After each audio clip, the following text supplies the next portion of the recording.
Alhamdulillah, salatu wassalamu ala rasulillah wa ala alihi wa sahbihi wa man walah, amma ba'du. Para jamaah yang dirahmati Allah, insyaallah untuk selanjutnya kita akan membahas tafsir surat-surat pendek yang ada di juz 30. Dan insyaallah akan kita mulai pada pertemuan kali ini dari surat Ad-Duha. Allah subhanahu wa ta'ala mengawali surat yang mulia ini dengan firman-Nya, Wad-duha wal laili idza saja. Demi waktu duha dan demi waktu malam apabila telah sunyi, apabila gelapnya menyelimuti. Maka ada beberapa hal yang harus kita ketahui berkenaan dengan sumpah yang Allah sebutkan di dalam Al-Quran. Yang pertama, bahwasanya sumpah itu disampaikan dalam rangka menegaskan pernyataan. Sumpah disampaikan tujuannya adalah untuk menegaskan pernyataan. Apa yang akan Allah nyatakan sehingga Allah subhanahu wa ta'ala bersumpah. Kemudian yang kedua, Allah subhanahu wa ta'ala bersumpah dengan apa saja yang Allah kehendaki. Adapun makhluk tidak boleh bersumpah kecuali atas nama Allah. Oleh karenanya, banyak kaum muslimin yang terjatuh ke dalam kesalahan, di mana mereka bersumpah atas nama selain Allah, seperti demi Rasulullah, demi Allah, demi Rasulullah. Maka ini merupakan kesalahan, yang ini merupakan perbuatan syirik. Kemudian yang ketiga,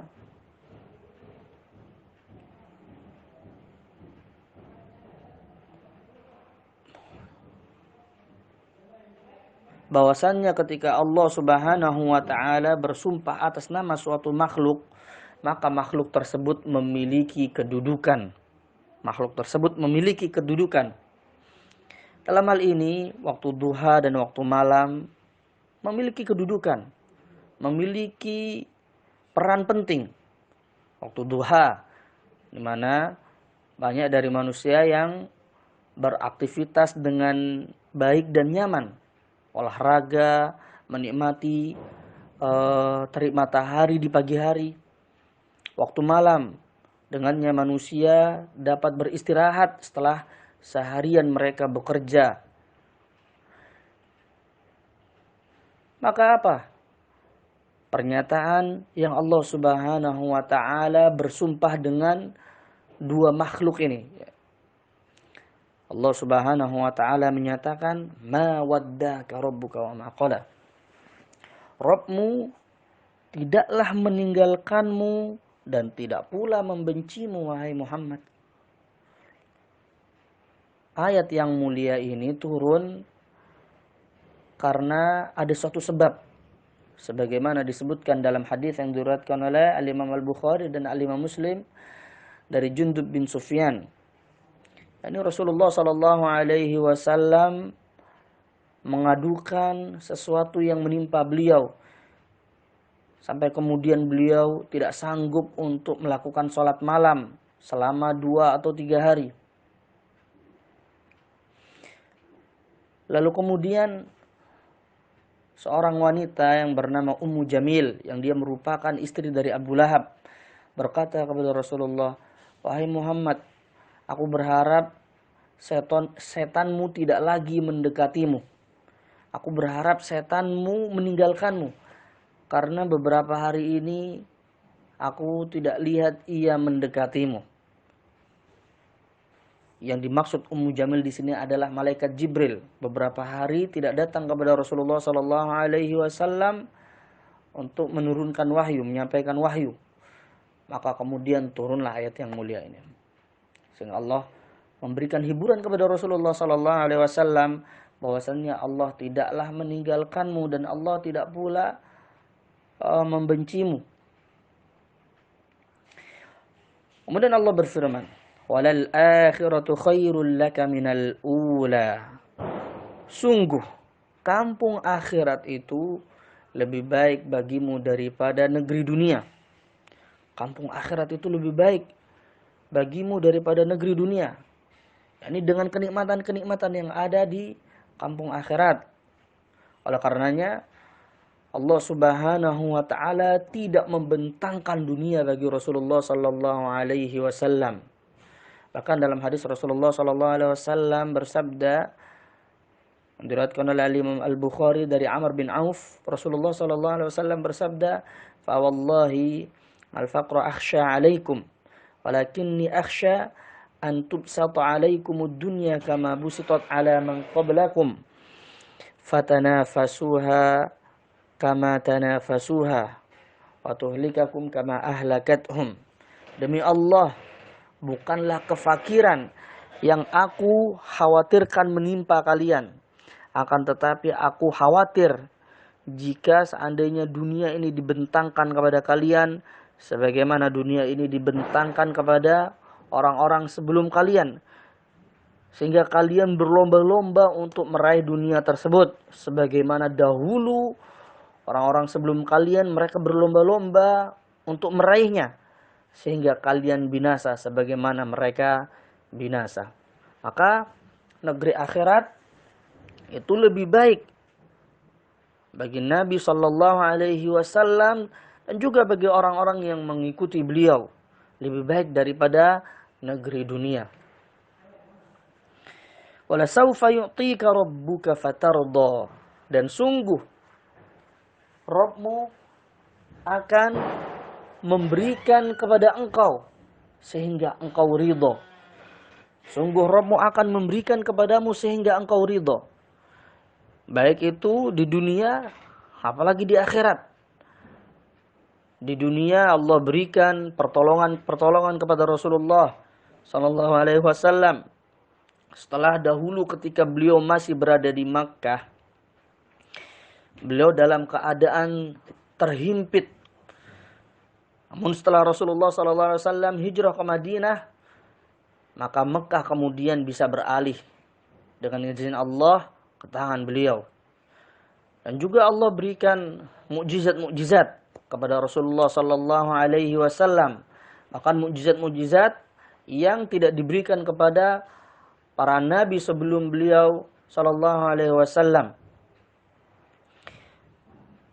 Seperti misalkan ghanimah, kemudian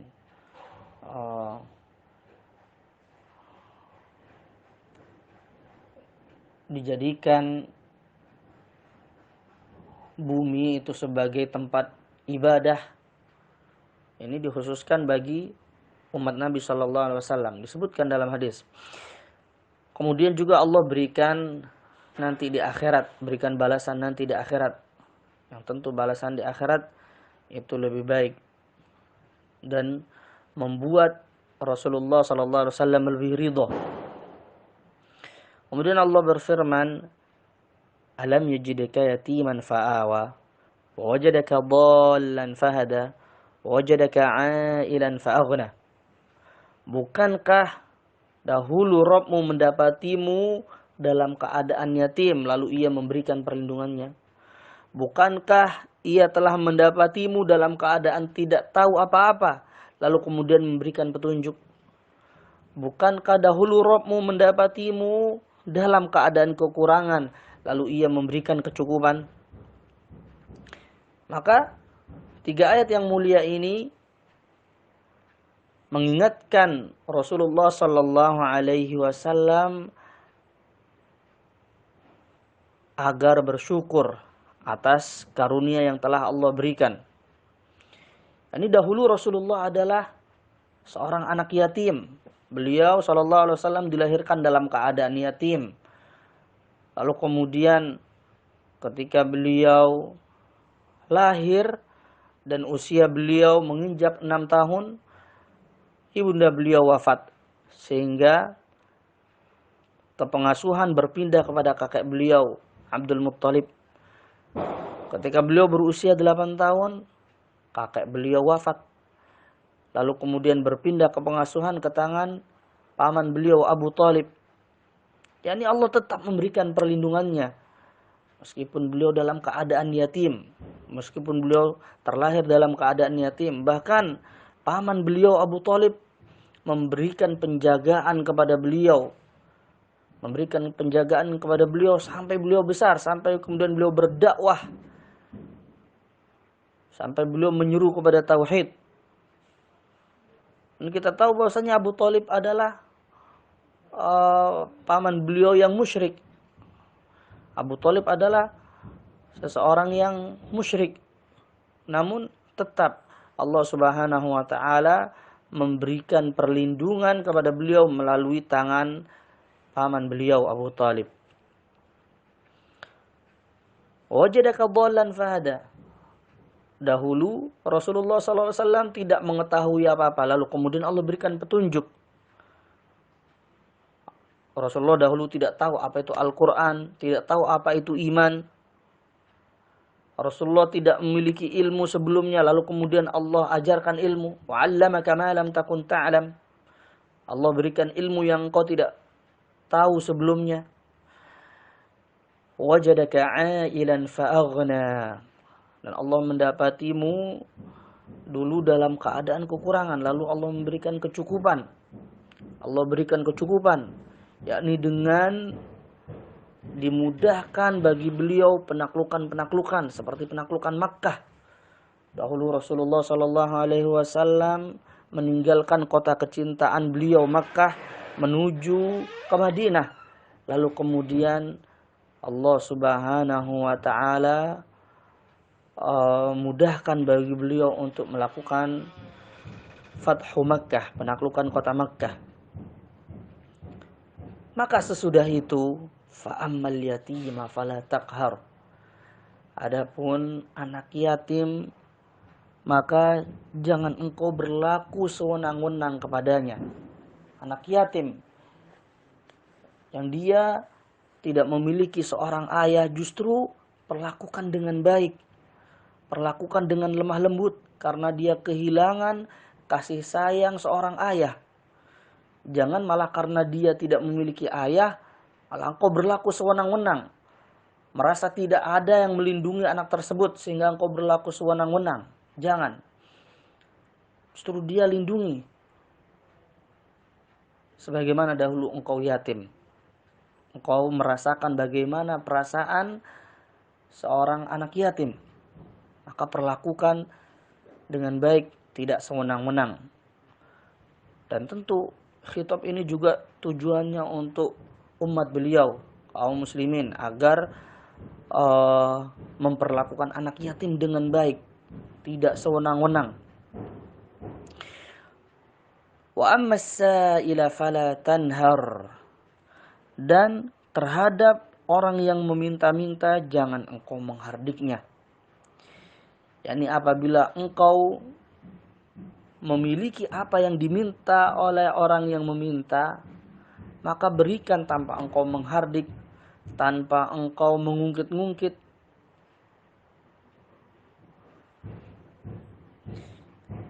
Kalau tidak memiliki, maka katakan dengan baik jika engkau tidak memilikinya.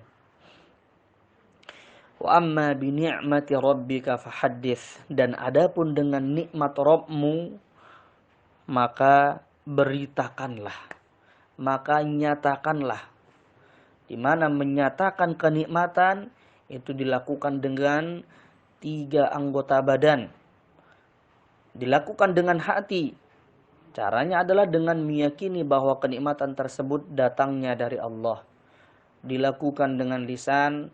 Caranya adalah dengan mengucap tahmid, alhamdulillah, atau menceritakan kepada orang-orang yang dicintai. Dilakukan dengan anggota badan, caranya adalah mempergunakan kenikmatan tersebut dalam ketaatan kepada Allah Subhanahu wa ta'ala. Ini tafsir secara ringkas dari surat yang mulia ini, surat Ad-Duha. Semoga bisa difahami dan memberi manfaat. Wa sallallahu ala nabiyyina Muhammadin wa alihi wa sahbihi wa sallam. Wassalamualaikum warahmatullahi wabarakatuh.